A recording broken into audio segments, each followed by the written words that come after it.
The Waco Siege, a tragic American standoff. In early 1993, a quiet corner of Waco, Texas, became the site of one of the most devastating standoffs in U.S. history. The Branch Davidians, a religious sect led by the self-proclaimed prophet David Koresh, lived at the Mount Carmel compound on the outskirts of town. Allegations of illegal weapons and child abuse drew the attention of federal authorities and set the stage for a deadly confrontation. On a raid gone wrong.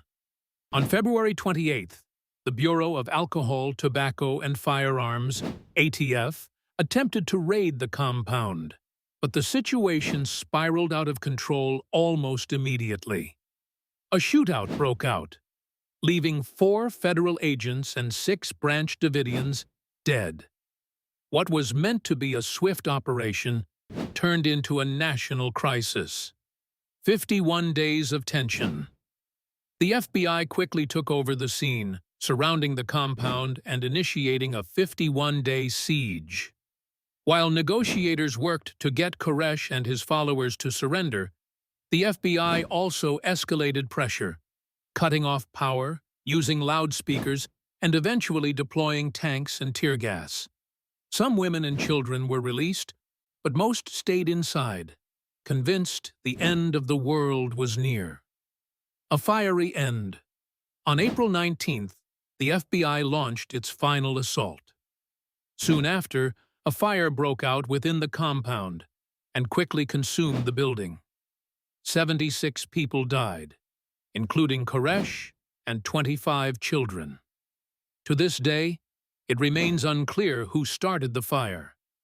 Federal officials say it was the Davidians. Survivors claim otherwise. The fallout. The Waco tragedy left a deep scar on the American psyche.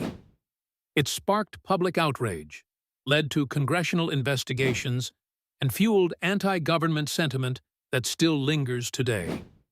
Most infamously, it was cited as a key motivation behind the 1995 Oklahoma City bombing, carried out on the 2nd anniversary of the siege's end.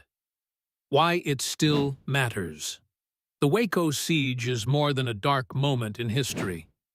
It's a warning. It raises critical questions about religious freedom, law enforcement tactics, and how power can be misused in the name of justice.